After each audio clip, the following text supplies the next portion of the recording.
Talking about biometrics, what we have here is really some of the key, not only the leaders, but the experts, the requirement setters, the people who are really operating, working with biometrics today, and looking to design the future. I did wear my futuristic tie today. Star Trek fans. But in listening to what Dr. Kaku was talking about last night, and talking about how technology and data is going to impact our daily lives, I believe biometrics is just one of those technologies, and I'm sure our panel will talk about that in terms of how biometrics are a growing phenomenon, and especially in law enforcement.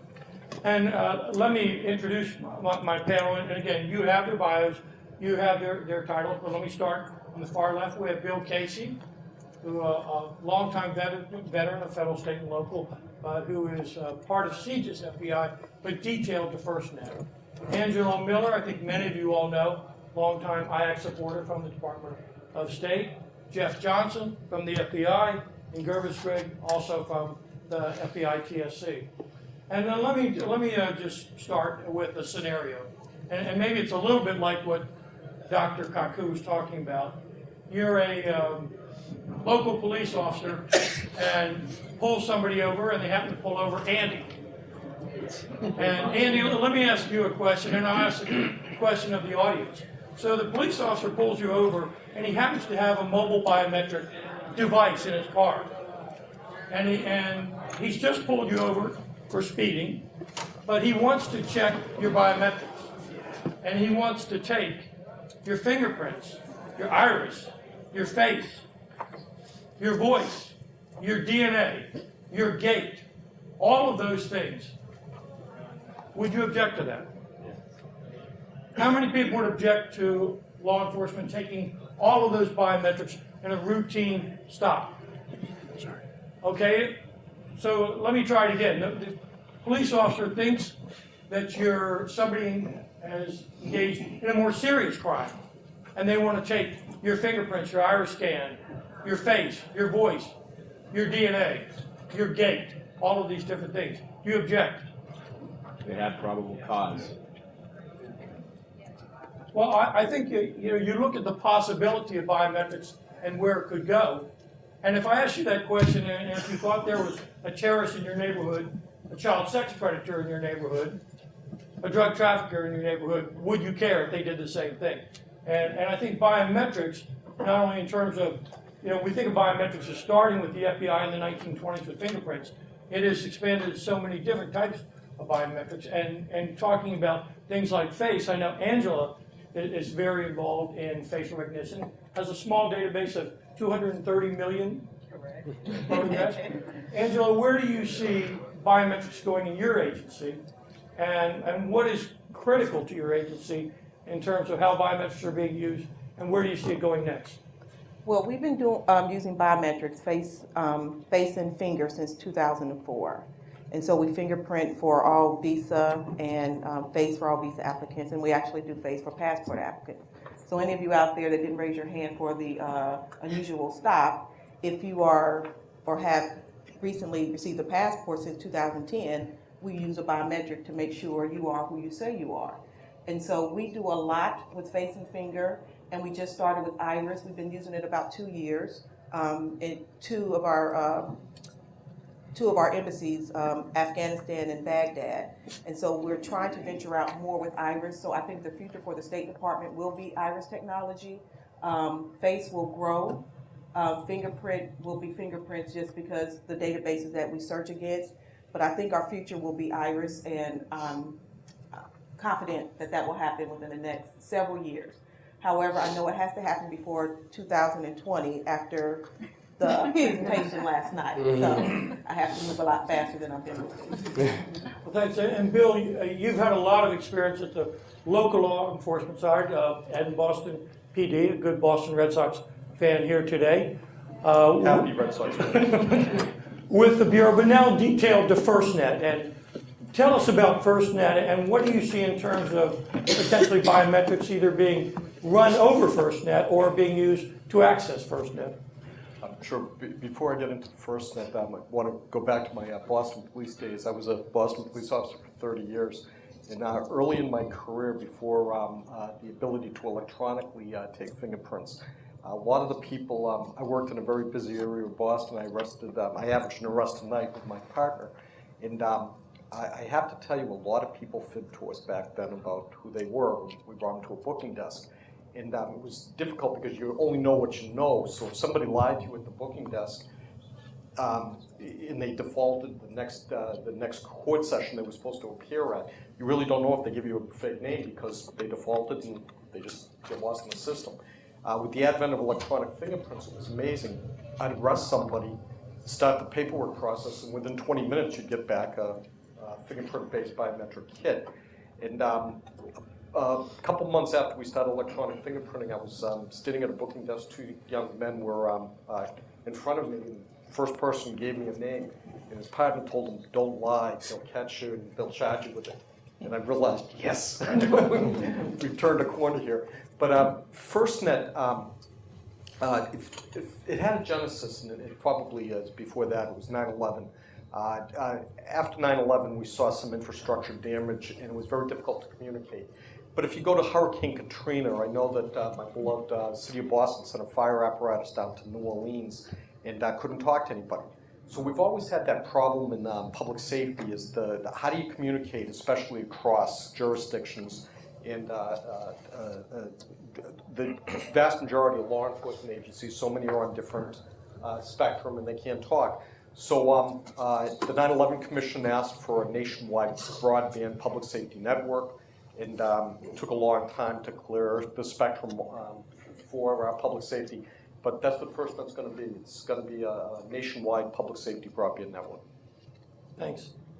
And Jeff, here as a Chief Technology Officer, obviously a believer in biometrics.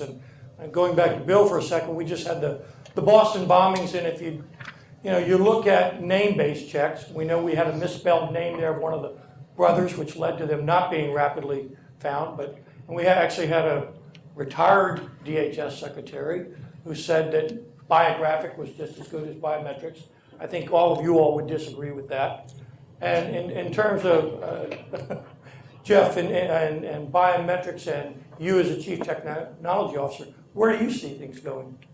So I think biometrics is going to become much more cost effective in the next coming years with the commercialization. And the commercial providers and commercial usages are really going to drive the technology to be ubiquitous throughout our lives. So the leaving of a fingerprint, the leaving of your facial impression, the leaving of your gait with either commercial providers or other opportunities to be collected, it's going to happen all the time.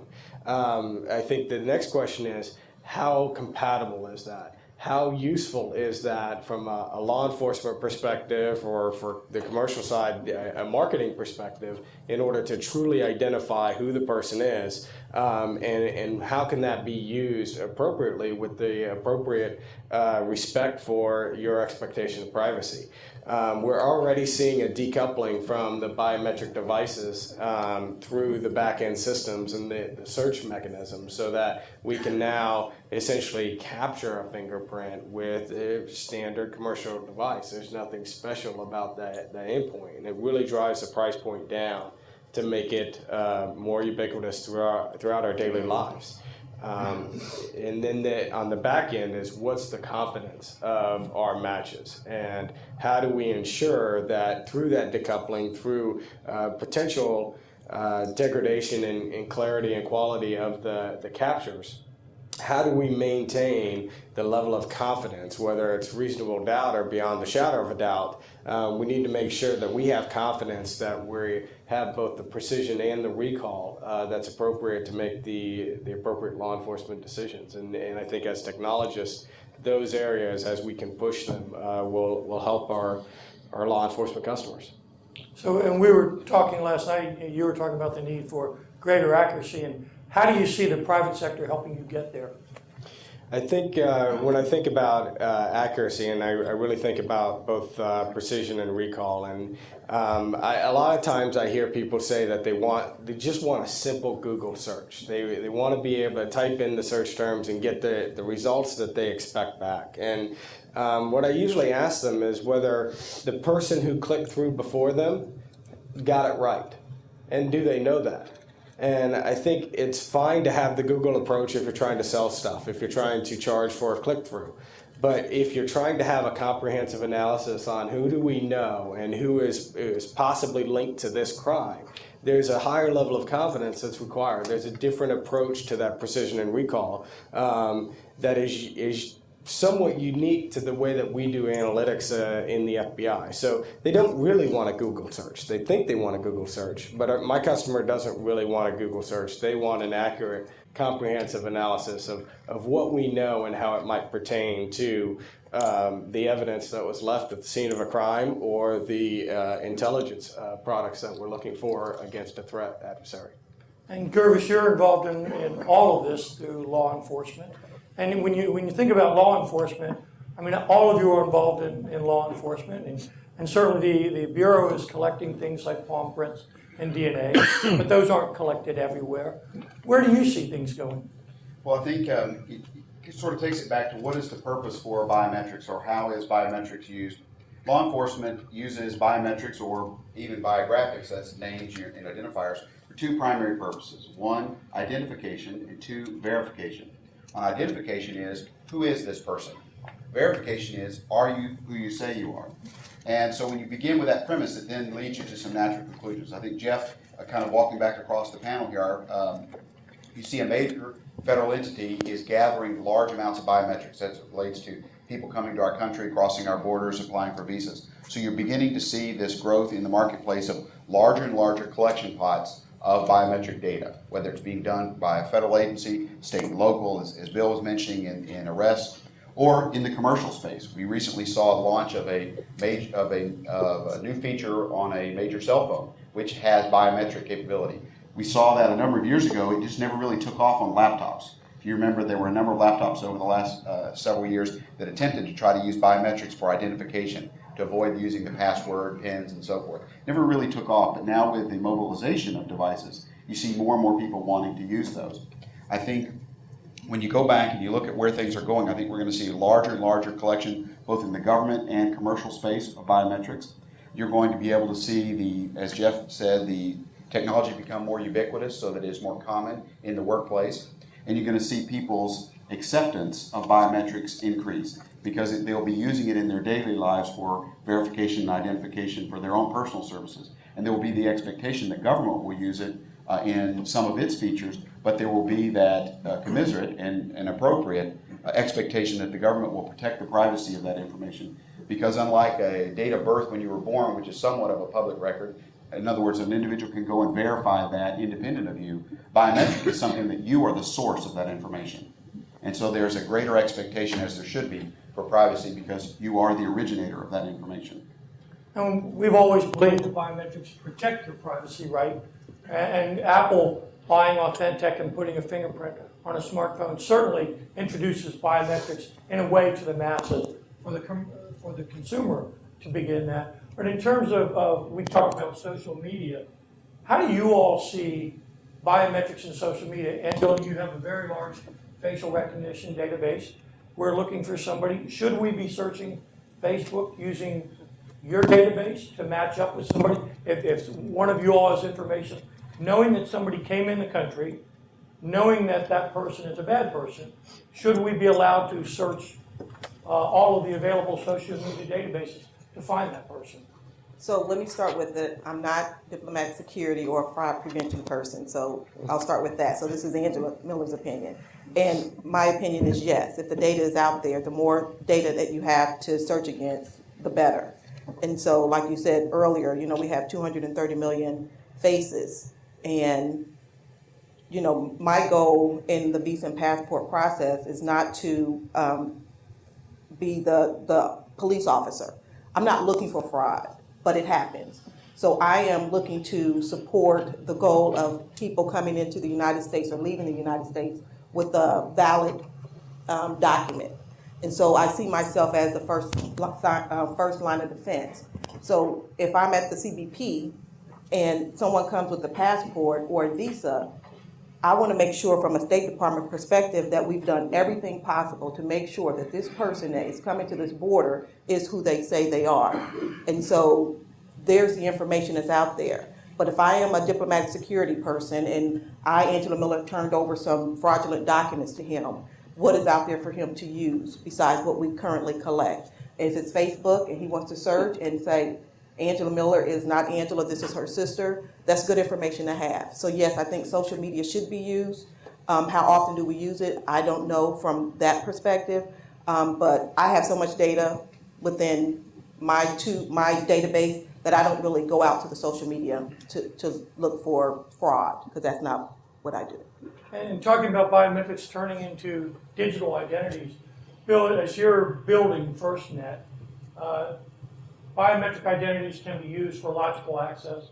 Do you see that being used where first responders, before they have either physical or logical access to data around a disaster of some kind, you see biometrics being used there? To identify, yes. We're the caretaker of an incredible amount of personal data. And I think it's important for us to ensure the security of that data and who's accessing it. And I think biometrics could be used to do the initial identification instead of like a password. And Jeff, you had talked earlier about privacy and civil liberties, and all of you all are involved in biometrics collection and use. Who sets the overall standards for all of that to make sure that, as one of you all is a collector, you may all be a user, but who sets the overall standards that says across the government how you use biometrics are done in a consistent way to protect privacy and civil liberties, and how should that be done? First off, I'm not an attorney, nor am I a law enforcement officer, so I wouldn't try to answer that authoritatively. But I do have a perspective on it, and I think if you look at the FBI's Biometrics Center of Excellence, where we're partnered with the DoD on how we do collections of biometrics and how we manage those and how we share and provide responses to CBP and other state and local law enforcement customers, we have a number of open and collaborative groups in order to define how, with the new biometrics and new systems coming online, how are we going to maintain that? What is the appropriate use, and what are the standards that we're going to hold ourselves to? At the end of the day, it's going to come down to a court case. And to your previous question about, is it appropriate to use social media? Is it appropriate to use publicly available information that is, I'll say, in plain view, if you will? I think that comes down to that probable cause and the burden that needs to be presented in front of a court of law, and the court of law needs to make that decision, and the precedent will slowly evolve that case precedent. As Gervis was saying, as the biometrics become more ubiquitous in our lives, I think the expectation that we have, that we're able to protect those biometrics within ourselves, if we're giving them away to Facebook, I think you might have just lost your expectation of privacy. Well, I think as you look at, as you talked about, biometrics becoming more ubiquitous, and where you have probable cause for a search, you're searching for somebody, but you find something else, somebody else who is wanted or something like that, people are going to start questioning, was that probable cause for a reasonable search and all of that? And Gervis, in terms of the ubiquity, there are different types of biometrics that are being collected. Palm prints are being collected, but not everywhere. And so what's your view on where should we be going in terms of all of the different types of biometrics? Well, first, I think it's important to remember that none of these systems are infallible, right? Every system and every capability has gaps, has holes. They get better as the technology improves, as the data points increase. You know, think back when you had your first digital camera. Remember when they first came out and they cost lots of money? They were very expensive, but the pixelation on those were not very good. Then over time, the pixelation got better, the quality began to improve, the price point began to drop, more and more people had them, and nowadays, of course, you can get a 16 megapixel camera for what, very, very cheap. So that's just the natural evolution of those things. So I think as you talk about with the ubiquitous nature of biometrics, we will see larger and larger collections of where they're available. But I want to go back to one point that you mentioned earlier, and that is the multi-part test that a law enforcement or a government agency has to engage in, whether something is legally permissible and then whether it's practicable, right? So there are lots of instances where something is legally permissible but not practical to be able to do. And so you have to balance the test between that. You could have other things that are very practical to do but not legally permissible. So you have to have, it has to be a yes and a yes for it to be done. And then there also has to be that other side of it. Well, if we do that in deference of doing what else instead, or the resources available. So it's a very complex question when an agency or an organization begins to decide how they're going to and what they're going to be able to do. Plus, you also have to look at the reliability of the information. Jeff Johnson and I can go out and create a website today, put pictures up there, claim those are pictures of ourselves, and now it's in a publicly available space. But that doesn't mean it's true. So you have to also look at the reliability of the information, the source of where it's coming from, the volume of that information, whether it's in the public space or not, is it legally permissible? And even if I could do all that, is it practical for use with an accuracy rate that I would then take an action predicated on that? Well, and that's a good lead into, how can the private sector help? And in talking about what your needs are, I mean, what you want, I assume, is if you're doing a one-to-many match, you want speed, accuracy, quality, and low cost. And in terms of how the private sector can help, let me start with Bill, our veteran here, but federal, state, local. Where do you see the needs going in terms of how the private sector can help? Well, in this whole area, right, you're finding technologies far outpacing policy. I think that the advantage of the commercial sector is how fast that they can advance a lot of these biometrics. I think that we're stuck with those, some of the scenarios where we're talking about. Look at the recent Supreme Court case on DNA from Maryland. We're seeing incredible advances in the technology, and I think that's where the big advantage of the commercial sector is. What we do afterwards is interesting, how it's playing out.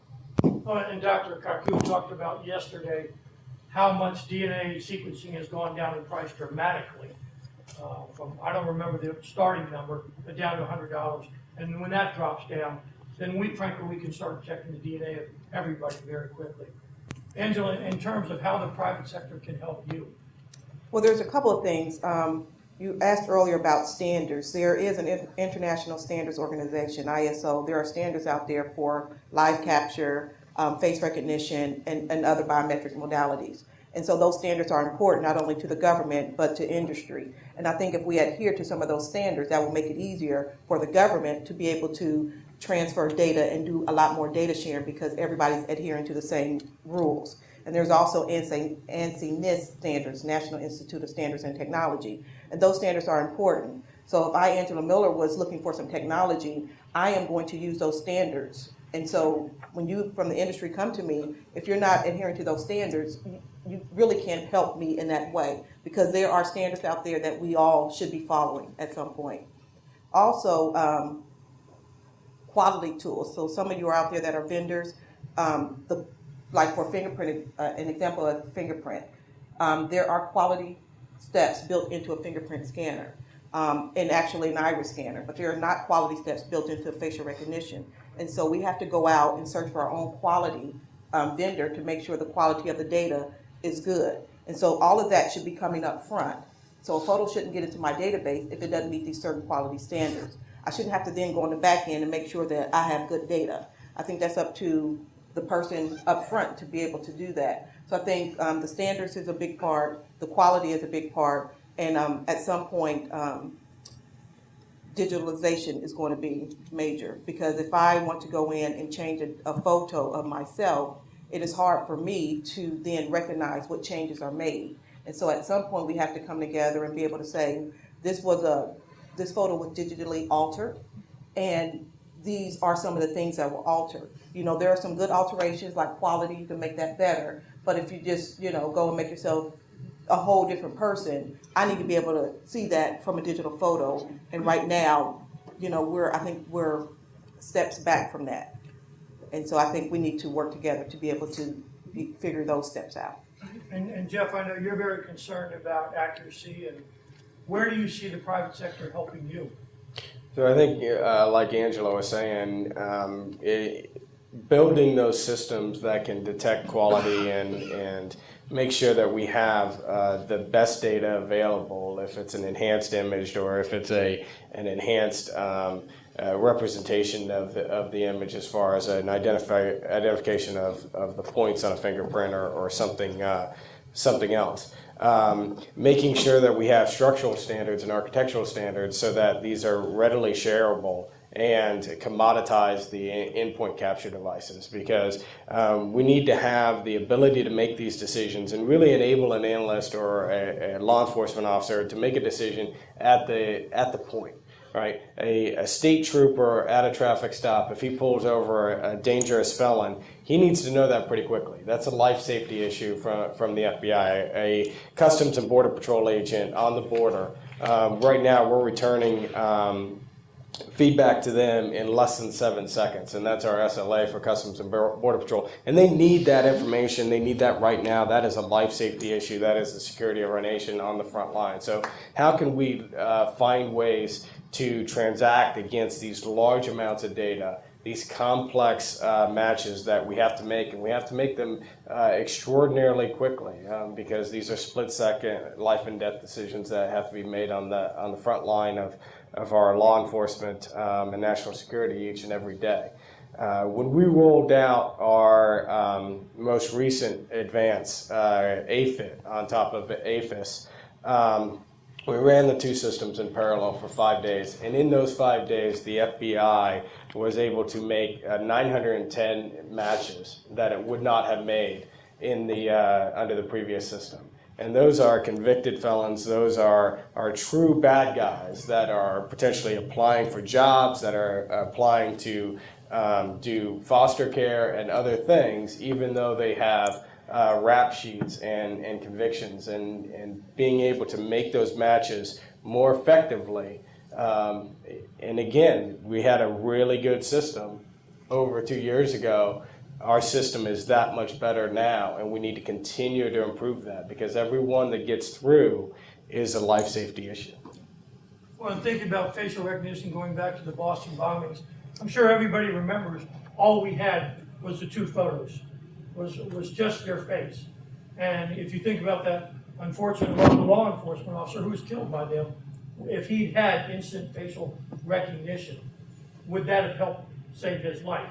He was killed by one of the two brothers up there in Boston. So I do believe you're correct. It is very much a safety issue for our law enforcement. And the more we can use things like facial recognition, where we had the two brothers, and Angela has 230 million photographs, and should we have been able to quickly match those up, provide a better photo, and then people were stopping up in Boston in that area, be able to check everybody against that.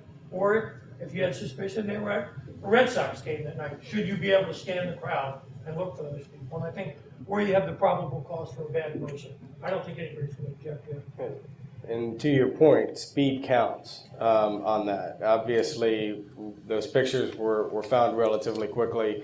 We were able to get those out, but being able to bounce those against these massive databases of known individuals and be able to do that quickly so we can provide better images out to our front line. The speed and the ability to transact across that large data is absolutely critical to our mission. Well, and I think if you look at the use of biometrics in identifying people, and we often talk in this community about rap back, that sometimes you have a good person who later becomes a bad person. And take the case of Aaron Alexis, the Navy Yard shooter, who had some things in his past, if you connect to the dots and connected to his biometrics, you may have said, before you allowed that person entry, you should have checked biometrics and say, there's a heightened alert issue here. Do greater screening of that individual. And Gervis, where do you see all this going, and where can the private sector help you? So if you, with the comments that we've heard thus far, Jeff mentioned about officer safety and that speed to insight, if you will. I think there's also the Fourth Amendment issues at play here as well. That speed to insight so that a person's Fourth Amendment rights are still protected. Law enforcement officer detains an individual for identification and verification purposes to figure out who they are they who they say they are? So the quicker you can turn that around and let the innocent person, which is the more likely scenario, be on their merry way without having been unlawfully or unduly detained in the free exercise of their movement, is a key factor in biographic and biometric identification. The second thing is you talked about this ubiquitous nature of the data. As more and more data points begin to contribute to the environment, it can also then begin to slow the verification time down, right? So one of the ways that, of course, we can be helped, and all of us can be helped, is by improving the quality of those tools to go through that data. We need to also be judicious about what data we actually bring to the grid for use in systems such as this, because you begin to, I don't want to say pollute the environment, but you begin to dilute the environment with larger and larger volumes. Now, the benefit, of course, is that you may have increased probability that the person you're looking for is now within the sample set that you're looking at. The flip side, of course, is that it may be, but it may be occluded by all the ones that aren't the ones you're looking for. And so you need to improve both the quality and speed of those tools, and mentioning that the importance of accepting standards so that we can comb through that and reduce the number of errors and exceptions. So for me, I look at it not only from the officer safety perspective, which Jeff is exactly on, but it's also the Fourth Amendment protection so that we can avoid unduly stopping or detaining a person in their rightful access to move and act freely. And let me ask a general question of the panel. As law enforcement also moves into cyber warfare, and certainly we're under constant cyber attacks, and digital identities become much more important there. Not only the digital identities to verify somebody's access for FirstNet or anything like that, but to be able to find bad guys, to be able to do searches on digital identities such as face, voice, even fingerprints in the cyber world. How do you all see digital identities becoming more prevalent in the law enforcement world or in your world? And I'll leave it open to anybody.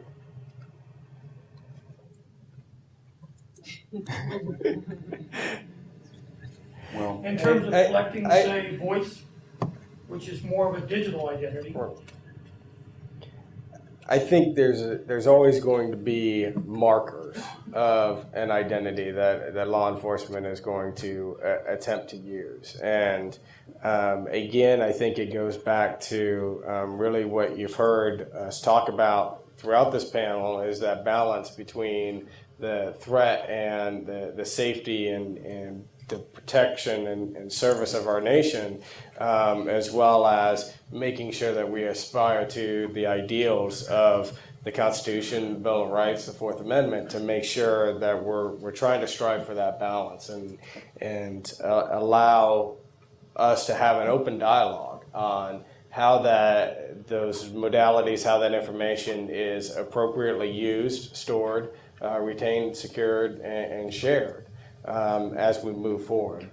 I think we have a lot to learn about the trustable identifiers in the cyber world. As we see more and more partnerships with the private sector, certainly with people like critical infrastructures, and talking about the need for Fourth Amendment protections, and as you look at sharing information across federal, state, local, even the private sector, how do we ensure, and what technologies can we use to better ensure proper protection of that information?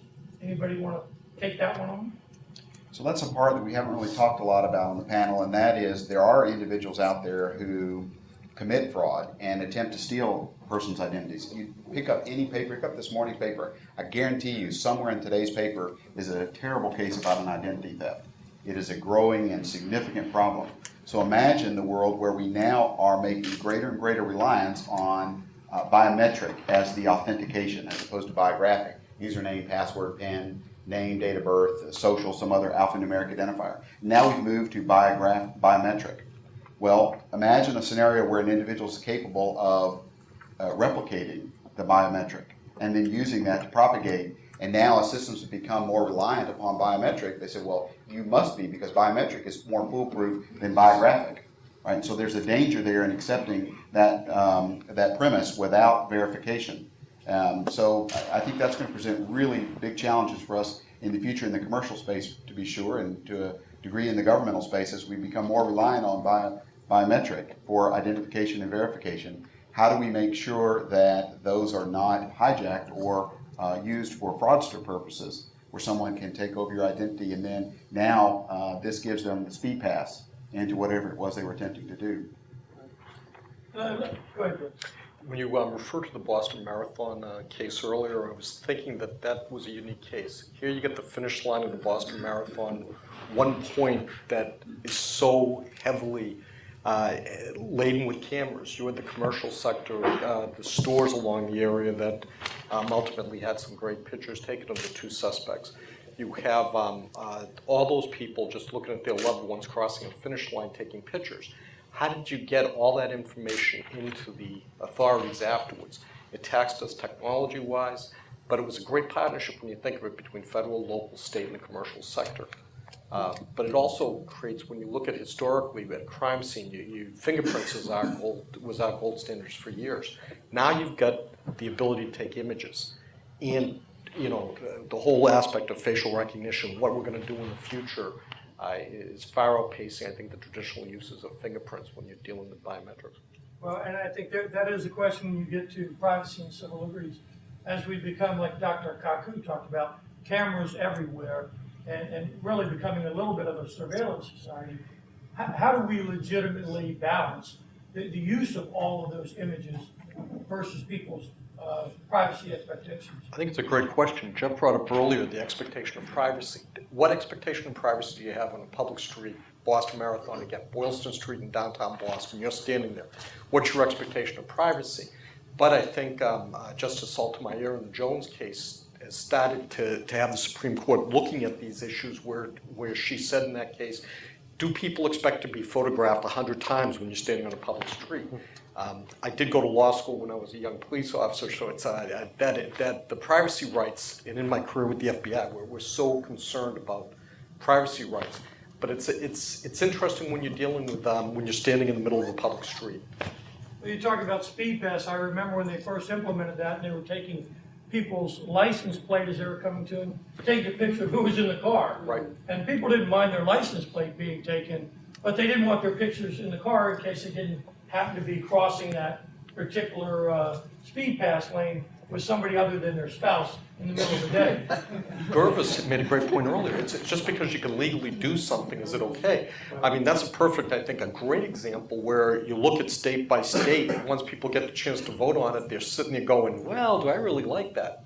Just because you can do it legally doesn't make it all right sometimes. Well, and I think if you look about biometrics and background checks and rap backs, I mean, even looking ahead at comprehensive immigration, biometrics is all over that. And you think about biometric exit. I mean, frankly, biometric exit can be enforced by that local police officer. Pulls somebody over with reasonable suspicion and does a check of their biometrics and say, are they somebody who should have already left the country? I think that's a possibility that's coming too. But we also have to look at, if you look at state by state, which I think the beauty of this country is we've got 50 states with 50 sets of laws, but in Massachusetts, which I'm more familiar with, at the time of booking, by law, we can take a fingerprint and we can take a mugshot. So the public has given us the authority. A lot of this isn't, it's by statute. And Gervis hit on the point. We're allowed to do that for two reasons in Massachusetts. For identification, but for also investigatory purposes. So it's in the statute, identification and investigatory purposes. So I think the people have, thought about this, but as technology advances, a lot of it's going to be rethought. And as they're being booked again, should you be able to take their DNA? Again, though, All of it? like in my state, in my former home state of Massachusetts, it is by statute. People will have to, change it, be it a comma, fingerprint, mugshot, comma, DNA, or fingerprint, comma, mugshot, DNA, and voice, and you went down gate, everything else. It will have to be put into the statute, and people will have a chance to debate it. Well, let me ask the audience, talking about where things are going, by a show of hands, how many think this is going to make you feel safer? Okay. How many people does this scare? So clearly we have that balance here between, I think, security and civil rights. And let me ask the audience a question. Many of you all deal with many government agencies around identity management, and biometrics. And probably you see different applications, different implementations. Who here would like to address our panel members and tell them their perspectives on where they think things need to go? Mark. Here's what scares me a little bit, is that many of us, I'm sure the panel included, have voluntarily disclosed a lot of information already to various parts of the government. And you talk about partnerships with private sector. I worry about the partnerships among the government agencies. I've already given enough stuff to the military, DSS, FBI, whoever, that I shouldn't have to be rechecked by TSA to get on an airplane every time I go to the airport. Why can't you share that stuff, prove to me it works there, and then on the safe end of the spectrum, and then I'll trust you more on the law enforcement end of the spectrum. Just one comment. I think from a technology perspective, all of that is possible, but then you have the policy and the lawmakers that jump in the way.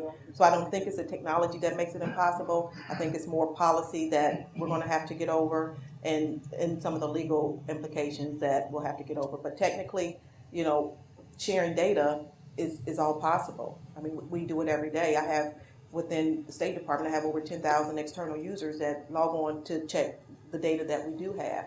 And so does that slow my current system down with the users that my internal users? It doesn't. So technically we can do all of that, but when you get to some of the policy issues, I think that what stands in the way. Well, I think you're exactly right. I'll give you an example.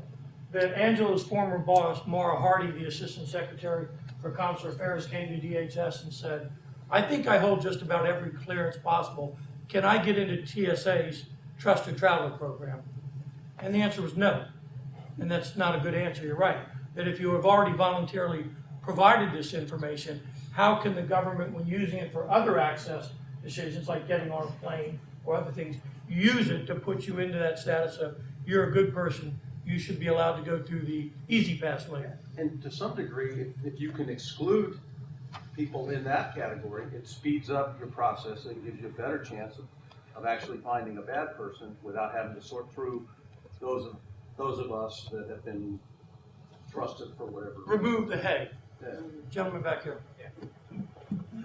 Hi, Howard Weitz, Norfolk Sanctuary. Thank you for your comments. Very helpful and informative. You know, we started talking about interoperability in the last few minutes, and I agree that it is a challenge that we're going to need to face in the future. To take it to the next step, in your opinion, should there be a single agency responsible for the collection and administration of identity, much the way Social Security became that, you know, having nothing to do with the Social Security benefit? And as you said, Angela, it's not about the technology. We'll work through the technology, we'll work through the policy. My question is, should there be a single agency responsible for the collection and administration of identity? And if so, who? Who wants to take that? So I don't have a good answer for that, but several years ago, when we started with the facial recognition database, as it was growing, we had meetings with other government agencies to see if the State Department would then be the collection of faces, because you know we get 13 million visas a year and 13 million passports, so we get a lot of data within a year. But then when you have that, now the State Department is responsible for faces, it takes away from the budget of other federal agencies. So nobody really wanted to give up their budgets to do that. So we were left with, you know, I still collect my data and everybody else collects probably similar data, if not the same. Well, I think the question, and you addressed it earlier, it's really starts at a policy level. Is there a consistent policy across the agencies? And more, as there are collection and sharing of information. And I remember a long time ago, when you were an officer at a border patrol station and somebody's coming to a port of entry, you didn't have access to that database that State Department had.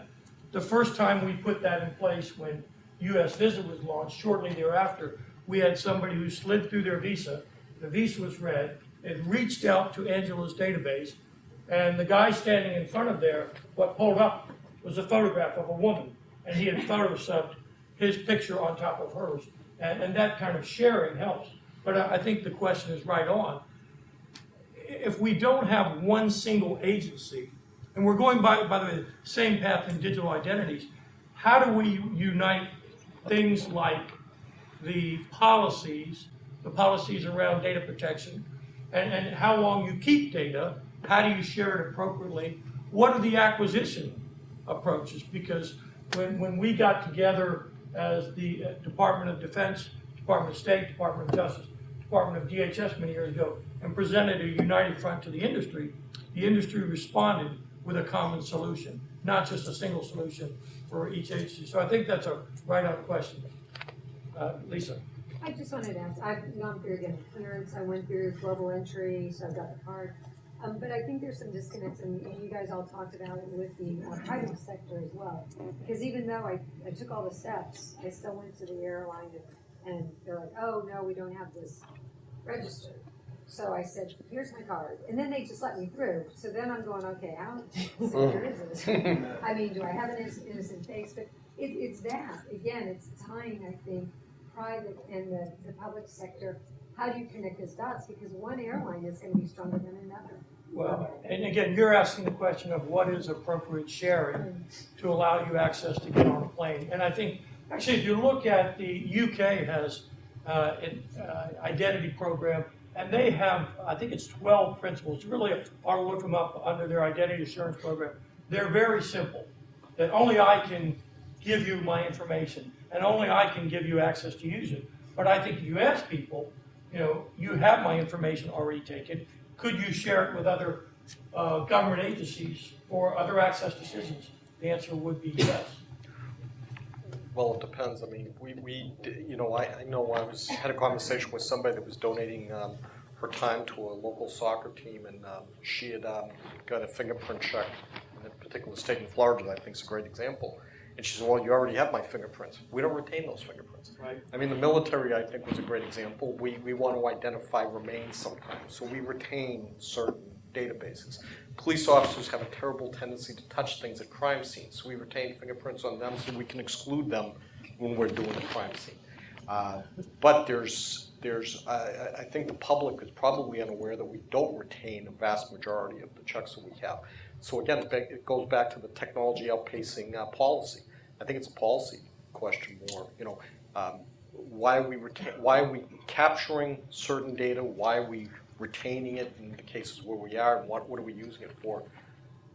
Well, and I think those policies about data retention are going to change. I mean, looking at Germany, they would take fingerprints for a one-time check and then delete it, because under their civil liberties law, they thought they should. And I think they are now looking at revising that. And I know with DHS, our policy, I believe, was 70 years. And a lot of people are saying, well, that's ridiculous. It should be indefinite, because people are stealing identities from the past. So, yes? I want to go back to the single agency question. I work a lot with the intelligence community, and they actually are at a point where each agency collects different ints, right? And they're finding that that's a major problem because of things like activity-based intelligence, multi-int intelligence. And so the systems have been put in place in a very stovepipe nature. And if they want to combine the ints to be able to, if they see something going on the ground, they send a satellite over. Those are two different ints, and so they can't combine. If you only have one agency collecting this type of data, is it going to create the same kind of sharing issue? And how do you incorporate with the other ends that the intelligence community collects? Back to the one agency?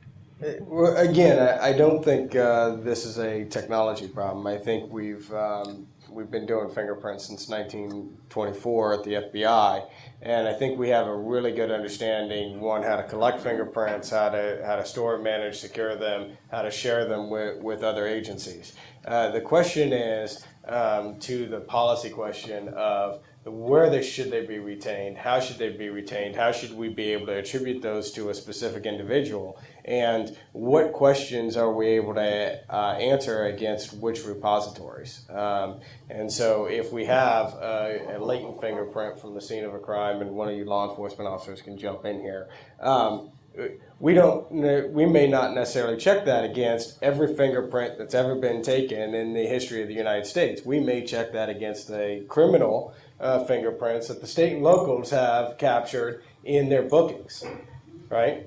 And essentially that makes more sense, right? So what would be the whole family of priorities where we would manage a person's identity across all of their interactions with government, from interfaces with law enforcement, where most of the interfaces are with innocent people who have their rights and who aren't doing anything wrong, as well as the people who are criminals and the people who need to do business with the government in some other way, either as a trusted partner or as doing business through Social Security, IRS, or one of our more business type agencies. And I think that would require a whole family of policy development that I don't know if it comprehensively exists at this time. Well, and I would say, if you ask the question, should there be one giant biometric database in the sky? Well, let me give you an example. Angela has a database of 230 million, mostly foreign visitor photographs, right? People applying for visas from other countries. And I know if you've never been in the National Spy Museum, there's a quote on the wall: what percentage of Americans believe that the government keeps a secret database on them? Anybody want to take a guess what the answer is? It's 67% of Americans thinks that the government, their own government, keeps a secret database on them. So what percentage of foreign visitors do you think that America keeps a secret database on them? And if you say there should be a big database in the sky, that would mean that all of Angela's 230 million photographs of good people could potentially, should that be moved to the Bureau? I think the foreign visitors might say, I'd rather it be kept in a separate good database of good people, but shared appropriately with probable cause. Kendall? Yeah, so one of the comments, I know we talked about how the policy issue as far as biometrics being shared across agencies, but I think the problem is actually bigger than that. Having seen this from kind of the very beginning of the TSA and now supporting CBP and biometric programs, there are multiple programs that are siloed within agencies. And so there are some inter-agency policy issues that need to be addressed even before we get to the, one big database and data sharing within agencies. I know on projects that we support with Border Patrol, we do a lot of work. We share with FBI, we share with U.S. Visitors. We're integrating across from a technology standpoint and a policy standpoint. But, there's some groups within CBP that we don't necessarily integrate with as well. Well, let me call on my friend over there, former CIO of TSA, Matt Schomback. How do we solve this? Good morning. Good morning, Matt. How do we solve this? The fact that Kendall's talking about sometimes within agencies we don't appropriately share TSA, CBP. Amen. I have to tell you an interesting story. I came back from San Diego last weekend. I never applied for TSA pre-check. I was approved as a pre-check flyer last weekend. Now, TSA, as you know, is ever evolving in their processes. And I'm sure there's some mechanism where my information has been shared in order for me to be pre-checked. But that was the first for me and all the time that I've been flying. So there's starting to be some legitimate sharing of where the right things have happened. Has anybody else experienced that? But I had the global entry card and then wasn't. So they've tied global entry together, but I'm not global entry either. So I thought it was really interesting. I think it's going to be, I used to say, for those of you who may have heard, I used to say that in our lifetime there's going to be a national ID card. As I've gotten smarter, and that may happen, but I've gotten smarter about digital identities. I think the day will come first that our digital identity will be stored by perhaps third parties. Think about the credit bureau organizations and how they grew up to protect the financial industry.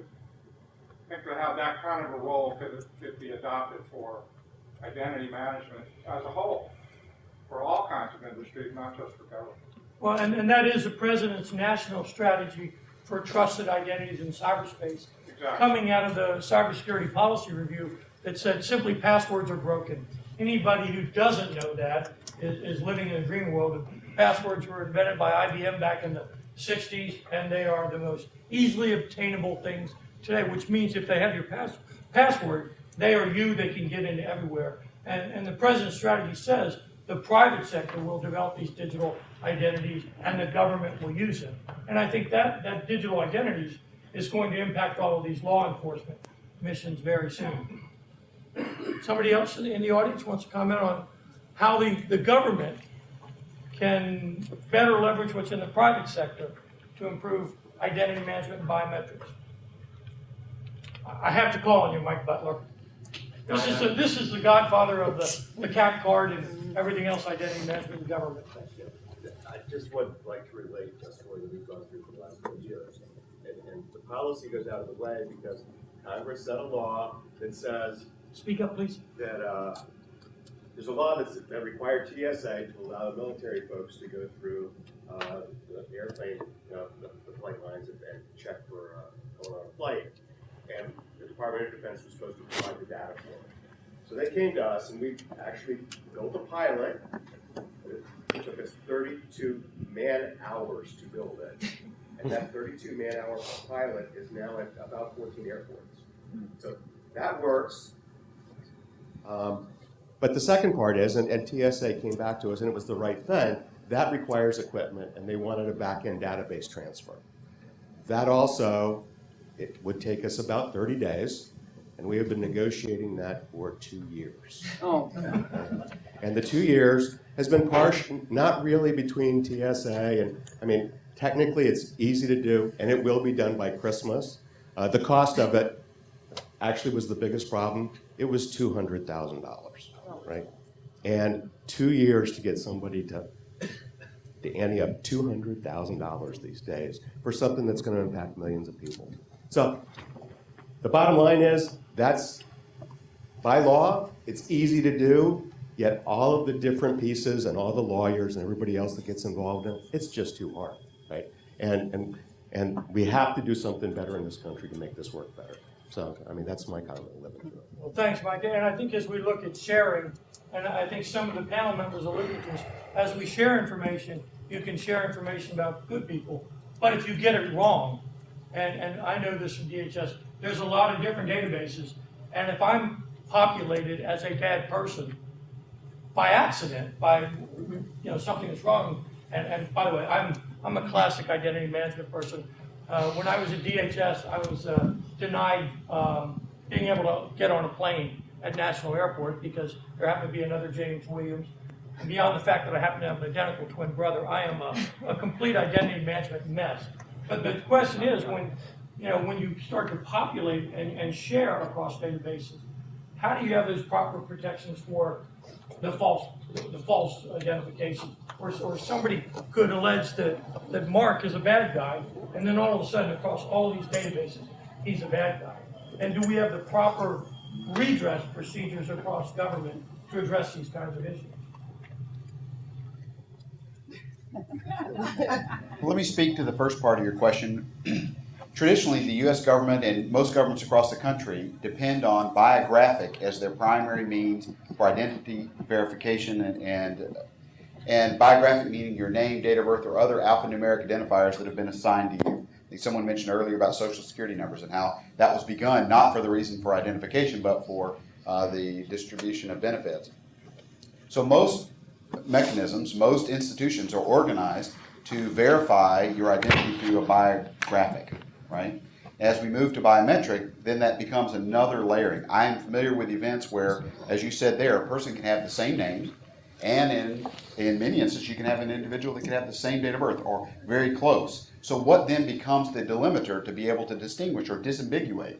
Now enters biometric. So biometric has a place to be able to come in and begin to add value to our traditional systems, a biographic match, and help with that disambiguation to speed up the time to insight, reduce the friction for an innocent person or in your case, who you really are, to go on your merry way, or the flip side, as Bill was taking an example, where a person provided a false biographic. Without the biometric, they would have continued on, or a time would have passed in which they were not properly identified. So where I see biometric becomes a supplemental to biographic. I don't think we're going to see biographic go away anytime soon. I think what we will see in the coming short term is biometric being a supplement to our biographic infrastructure.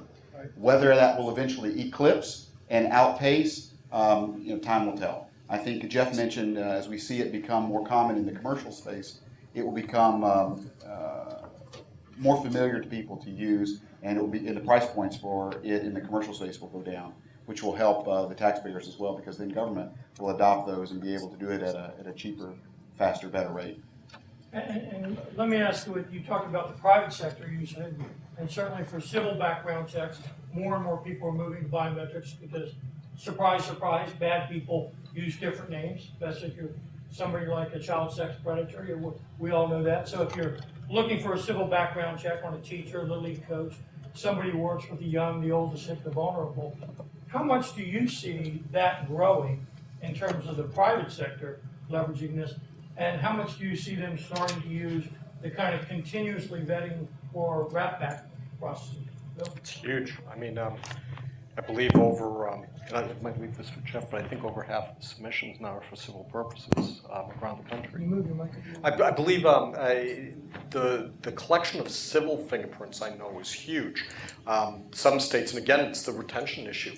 I've heard stories of somebody that volunteers their time for a little league, let's say the Boy Scouts and something else, would have to get 3 separate fingerprints taken because they all get deleted. And that's 3, here's this, nice person that's getting biometrics collected on them 3 times in the course of a year. The civil use of biometrics is increasing, and you look at face. The commercial use of, I read a nice article about department stores, things like that, using facial recognition as people come in the door to better, help them in their shopping experience. You're just seeing more and more on the commercial side. And as they walk in the door, can they check your bank account to see who has money in it? All depends on what's tied into it. That's right. Any other comments in terms, or from the audience in terms of where you think the private sector can help?